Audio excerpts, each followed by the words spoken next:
Good day, everyone. I assume that you all have knowledge about Dr. Rizal since he is our national hero. For those who may not know him, his full name is Jose Protasio Mercado Rizal y Alonso Realonda. He was a Filipino nationalist and polymath during the tail end of the Spanish colonial period of the Philippines. He became a writer and a key member of the Filipino propaganda movement, which advocated political reforms for the colony under Spain. Our topic is about the significant writings of Rizal that must be known about by Filipinos, especially the Filipino youth, in order to understand and learn about the doings of our national hero for the welfare of our country. This report includes the significant letters, articles, poems, and songs. Let us first go to the letters. Rizal wrote a letter on October 12, 1886, addressed to his brother Pasiano. Pasiano was the oldest son in his family. Rizal sends off his translation of William Tell with a letter that speaks of his problems translating in Tagalog. Wrestles with the right rendering of liberty and despairs about the cost of printing the Noli. He told his brother, "I don't therefore dare ask you for this amount, for I considered it big for a work that may perchance produce more grief than joy. For this reason, I shall wait for chance, for the lottery, and see if I win. It is very painful for me to give up publishing this work on which I have worked day and night for a period of many months, and on which I have pinned great hopes. With this, I wish to make myself known, for I suppose that it would not pass unnoticed. On the contrary, it will be the object of much discussion." In February 1889, the letter was addressed to the young women of Malolos. In a long letter in Tagalog, prompted by a request from Del Pilar, Rizal considers the question of womanly courage. "Nang aking sulatin ang nolimitanghere, tinanong kong laon, kung ang pusoang dalagay karaniwan kaya diyan sa ating bayan." In the letter, he questions if it is usual to have a woman of courage in his hometown.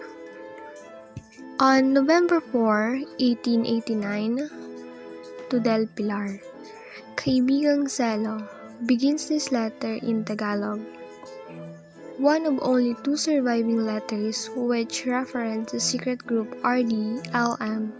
RDLM Society is a secret society patterned after Sorry, believed to be the initial of the society's secret name, Redención de los Malayos, or Redemption of the Malays. Aim is the propagation of all useful knowledge in the Philippines.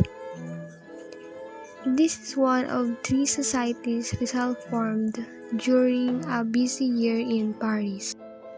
The letter, apparently an effort to get a fellow Mason access to high-ranking Masons in Spain, is replete with appeals for caution. He said, "Kailangang huwag sa kanino mang harapan ang pagkakapatid namin o natin." May 28, 1890, to Del Pilar, the first intimation of an inevitable split, Rizal asked leave to temporarily stop writing for La Solidaridad.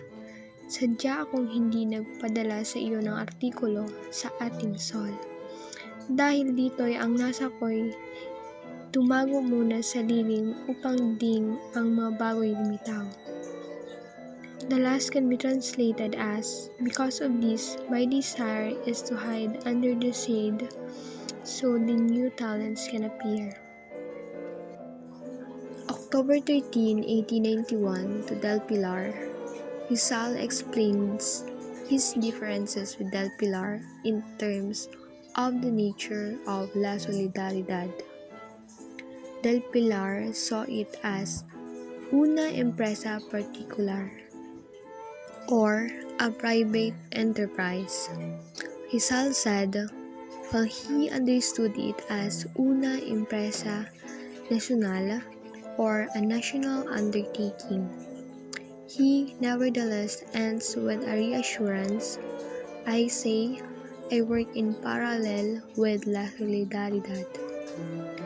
June 20, 1892, a Los Filipinos. The letter was written because Rizal fully expected to be sentenced to death on returning to the Philippines.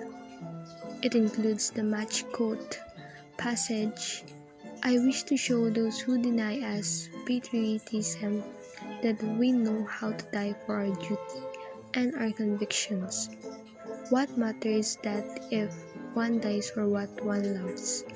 For native land and adored beings. It ends with, publish these letters after my death. On November 11, 1892, Rizal sent a message to Father Pablo Pastas, wherein in this letter, it was stated how Rizal defended or commented to the praises that Pastas stated in his letter. He had also some acceptable reason why he converted to Protestant. And he stated that all religion in the world has one purpose and he didn't believe of the judgment of others. So yun po yung nakapaloob sa sulat na ibinigay ni Dr. Jose Rizal kay Father Pablo Pastas. On September 28, 1896, Rizal wrote a message to Ferdinand Blumentritt. It is written on the Isla de Panay. In this letter, Rizal explained why Governor General Ramon Blanco late authorization for his hand. Next is Jose Rizal bids his family farewell. So, sa sulat na ito, humingi si Dr. Jose Rizal ng tawad sa kanyang pamilya at isinaad niya rin ng it is better to die than to live suffering. And nakapalagay rin dito sa sulat ang kanyang hiling kapag siya ay ililibing. So, I will read the whole message of Dr. Jose Rizal to his family. To my family, I ask for forgiveness for the pain I caused you, but someday I shall have to die, and it is better that I die. Now in the plenitude of my conscience, dear parents and brother, give thanks to God that I may preserve my tranquility before my death. I die resigned, hoping that with my death you will be left in peace. It is better to die than to live suffering. Console yourself. I enjoin you to forgive one another the little meanness of life and try to live united in peace and good harmony. Treat your old parents as you would like to be treated by your children later. Love them very much in my memory. Bury me in the ground. Place a stone and a cross over it, my name, the date of my birth, and of my death. Nothing more. If you later wish to surround my grave with a fence, you can do it. No anniversaries. I prepare paang bundok. Have pity on poor Josephine. So, yun po yung sulat ni Dr. Rizal. December 29, 1896. This is the last letter of Dr. Rizal that he wrote to Ferdinand Blumentritt. He said that, my dear brother, when you receive this letter, I shall be dead by then. Tomorrow at 7, I shall be shot. But I am innocent of the crime of rebellion. I am going to die with a tranquil conscience. I do you my best, my dearest friend, and never think ill of me. On the same date, he also sent regards to the whole family of Rosa, Laleng, Conradito, and Federico, and he left a book as his remembrance. And next, Rizal advises Maria. So, si Rizal ay nagbigay ng payo sa kanyang kapatid, which is ito yung pinakamamahal kong kapatid. Magtiis-tiis ka na muna ng hirap dito sa lupa at maaasahan mo sa isang buhay ay ligaya na lamang at tuwa ang iyong kadamhan. Ang buhay natin ay maikli at ang hirap nito ay madaling lumipas.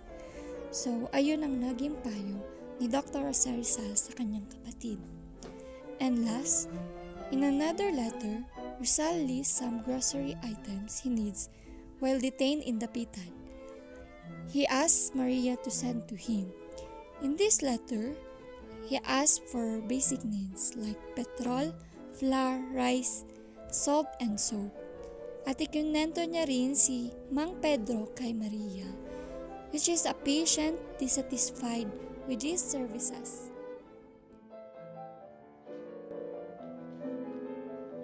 Writings of Rizal. Number 1, El Amor Patrio. Was penned in the first months he was overseas in 1882. It appeared in the Yaring Filipino in Manila under the pseudonym Laong Laan on August 20, 1882. It was his first published work and in many ways spelled out what we hoped and prayed for what would be the Philippines. Much like his later works in his final work, focused on his perception of the Philippines in a tangible and imagined sense, it paints a Philippines as a homeland worthy of love and protection. In both instances, he exhorts the youth to stand up for Filipinos. Number 2 is La Verdad para Todos, which means the truth for all. May 31, 1889, published in La Solidaridad to defend the native Filipinos from the insulting remarks of the Spaniard. This was Rizal encounter to the Spanish charges that the natives were ignorant and depraved, expressed the illusion that when liberty brightens in the Philippines, he and Blumentritt would come and live together. Number 3, Los Viajes, which means travels. May 15, 1889, published in La Solidaridad, Rizal shared his thoughts on travel and many great things that come with it. This article tackled the rewards gained by the people who are well-traveled to many places in the world. Number 4, Liantuay Rezas, Tears and Laughter. November 30, 1889, this article was a condemnation of the racial prejudice of the Spanish against the brown race. Rizal earned first prize in a literary contest in 1880. Rizal narrated nonetheless how the Spaniard and mestizo spectators stopped their applause upon noticing that the winner had a brown-skinned complexion.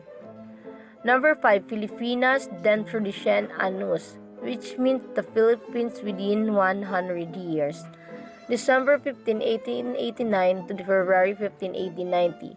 Serialized in La Solidaridad, Rizal estimated the future of the Philippines in Spaniard of 100 years and foretold the catastrophic end of Spanish rule in Asia. He prophesied Filipinos' revolution against Spain, winning their independence, but later the Americans would come as the new colonizer. The essay talked about the glorious past of the Philippines, recounted the deterioration of the economy, and exposed the causes of native sufferings under the cruel Spanish rule. In this essay, he cautioned Spain as regards the imminent downfall of its domination. Number 6, A La Defensa to La Defensa, written on April 30, 1889. Published by La Defensa on March 30, 1889, this was in response to the anti-Filipino writing by Patricio de la Escosora. Rizal article refuted the views of Escosora, calling the reader's attention to the insidious of the friars to the country. Number 7, Sobre la Indolencia de los Filipinos, the indolence of the Filipino. This logical essay is a proof of the national hero's historical scholarship, published in La Solidaridad in 5 consecutive issues on July 15 and 31, August 1 and 31, and September 1, 1890. The essay rationally countered the accusation by Spaniards that Filipinos were indolent or lazy during the Spanish reign. Rizal argued that Filipinos are innately hardworking prior to the rule of the Spaniards. What brought the decrease in the productive activities of the native was actually the Spanish colonization. Number 8, to the young women of Malolos. Originally written in Tagalog, this famous essay directly addressed to the women of Malolos, Bulacan. Rizal was greatly impressed by the bravery of the 20 young women of Malolos who planned to establish a school where they could learn Spanish despite the opposition of Felipe Garcia, Spanish parish priest of Malolos. The letter expressed Rizal's yearning that women be granted the same chances given to men in terms of education. In the olden days, Young women were not educated because of the principle that they will soon be wives in their primary career would take care of the home and children. Rizal, however, advocated women's right education. Number 9. Verdades Nuevas, which means new facts, new truths. In this article dated July 31, 1889, Rizal replied to the letter of Vicente Veloc Sanchez, published in La Patria on July 4, 1889. Rizal addressed Sanchez's allegation that provision of reforms to the Philippines would devastate the diplomatic role of the Catholic friars. Number 10. La Mano Roja, written in Hong Kong. This was a writing printed in a sheet form. The article denounced the frequent outbreak fires in Manila. Number 11. Una visita a la Victoria Gaol. A visit to Victoria Gaol, wrote on March 2, 1892, an account of his visit to colonial prison of Hong Kong. Rizal contrasted the cruel Spanish prison system with the modern and more humane British prison system. Number 12. Constitution. Number 10. La Mano Roja, written in Hong Kong. This was a writing printed in a sheet form. The article denounced the frequent outbreak fires in Manila. Number 11. Una visita a la Victoria Gaol. A visit to Victoria Gaol, wrote on March 2, 1892, an account of his visit to colonial prison of Hong Kong. Rizal contrasted the cruel Spanish prison system with the modern and more humane British prison system. Number 12. Constitution of La Liga Filipina. The most important writing made by Rizal during his Hong Kong sojourn, which was printed in Hong Kong in 1872. The printed copies carried the false information that the printing was done by the London printing press. Number 3. Domingo Franco, a friend of Rizal, Manila, whom the copies of the printed Constitution were sent. Jose Rizal is known for his excellence in fields such as medicine, literature, and art. However, others may not be aware of Rizal's passion for music. According to Mrs. Asuncion Panto, Rizal's current niece, among the arts, music was Rizal's first love. However, music did not come easily to him. His contemporary Dr. Gallicano recalled that he even found it hard to hum or whistle a simple melody. Whenever he did it, the melody turned out to be so out of tune. But determined to excel in music, Rizal studied how to play the flute and practice hard. He also took up solfeggio, piano, and voice culture. Rizal was not deemed as an excellent flutist or singer, but he went on with his musical inclinations by composing his own songs. Most of the songs were his poems that were set to music. His popular novels Noli and El Fili also contain several passages and references concerning music. Among his known compositions are Kundiman, Alinmang Lahi, and Leonor.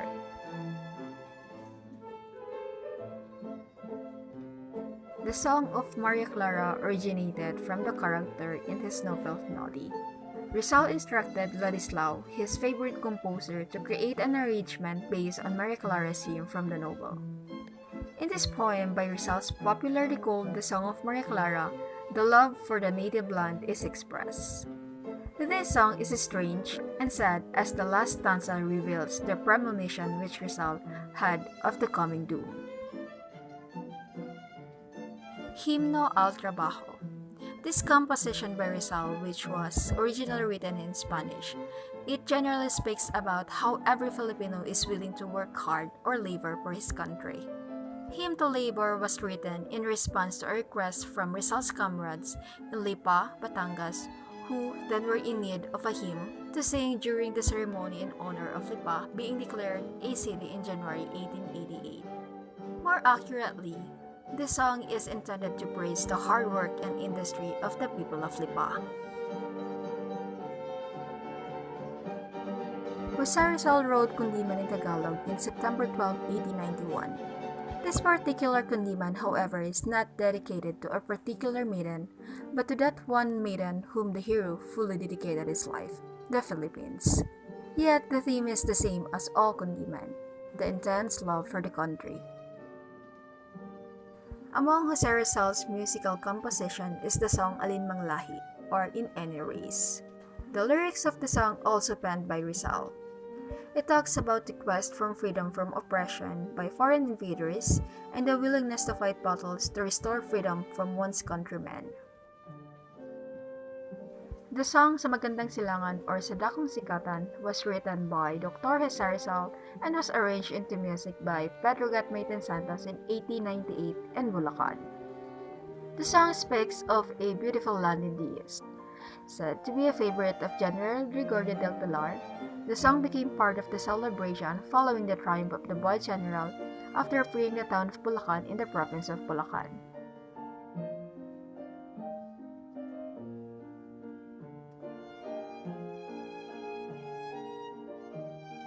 Jose Rizal Poems.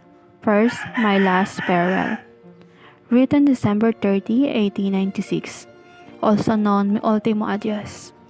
My Last Farewell is a 14-verse valedictory poem written shortly before he was put to death. Such poetry expresses love, death, unfathomable grief, and a man sure of his own convictions. It contains lines that enlightened and ignited the flame of millions of people's hearts. Second, to the Philippines. It is about the Philippines being compared as beautiful as a woman lover.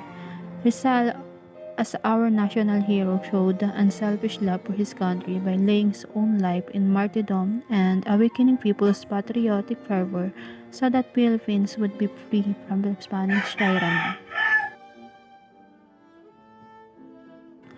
The mother tongue.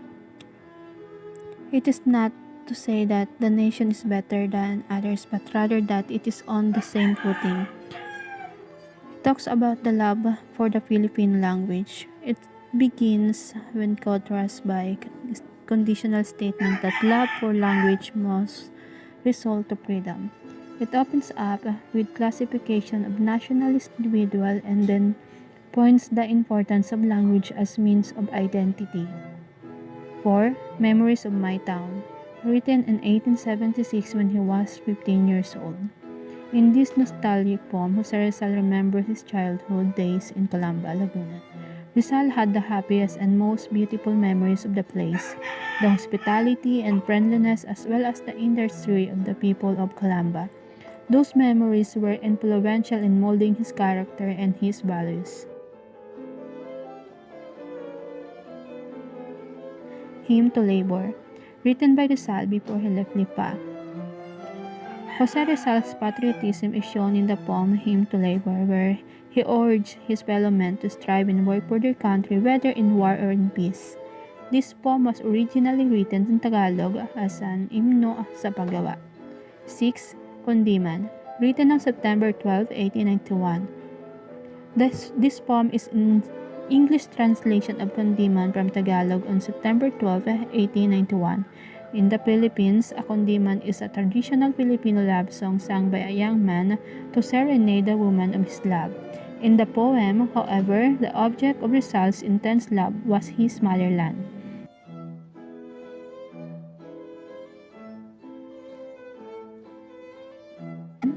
A poem that has no title. Rizal opens up Thanksgiving poem. The entire poem is generally about God and he is speaking in the second person to God. However, it's important to observe the order in which these verses are written.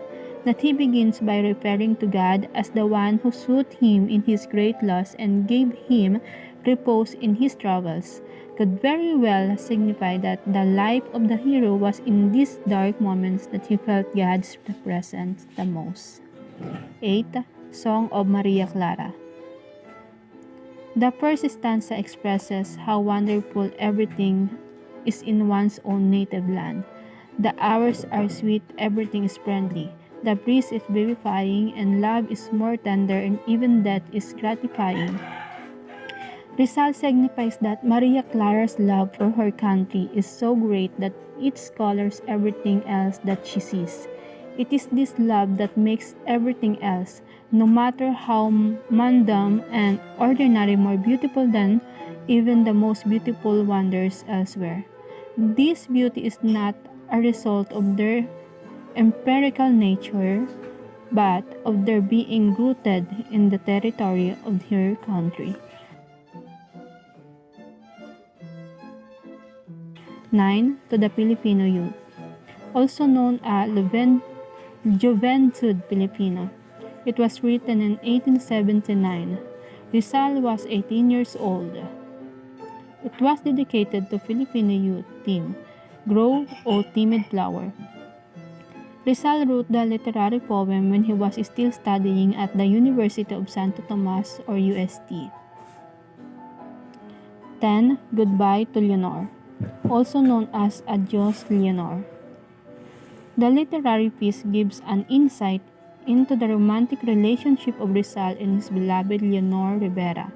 The two met when in the province of Dagupan when Rivera was only 13 years old. Rivera's parents were not in favor of their relationship, and though distance separated them, the two kept in touch by sending letters and photographs to each other. Rizal later found out that her lady love would soon tie the knot with Henry Kipping, and the news definitely disheartened him. The lonely, heartbreaking feelings he felt resulted this melancholic poem. To Josephine. Rizal wrote this poem for Josephine Bracken, an Irish woman went to the Pitan to have her father judged. 12. Education gives a luster to motherland. It was written on April 1, 1876. Jose Rizal loved his motherland. Even at a very young age, he cultivated an intense affection towards his country and his people. In this English translation of the Spanish originally for la educación. In this poem, Jose Rizal extols the citizenry to strive towards education in order to give glory to the country.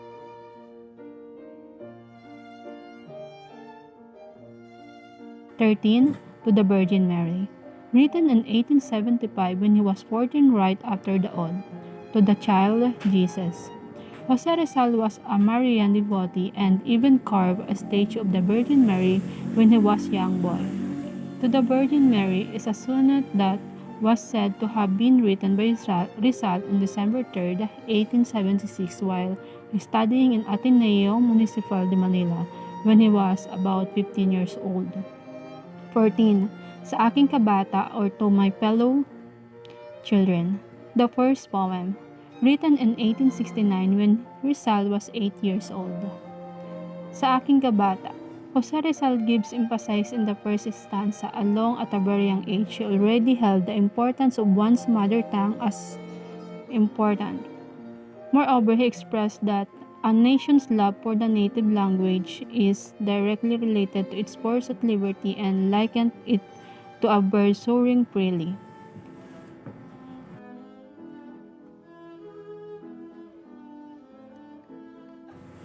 Miss C.O.E.R., also known as La Señorita C.O.E.R., written in August 22, 1883. Jose Rizal dedicated this poem to Miss Consuelo Ortega Rey, daughter of the Mr. Pablo Ortega Rey, who was the Vice President of the Council of the Philippines in Madrid.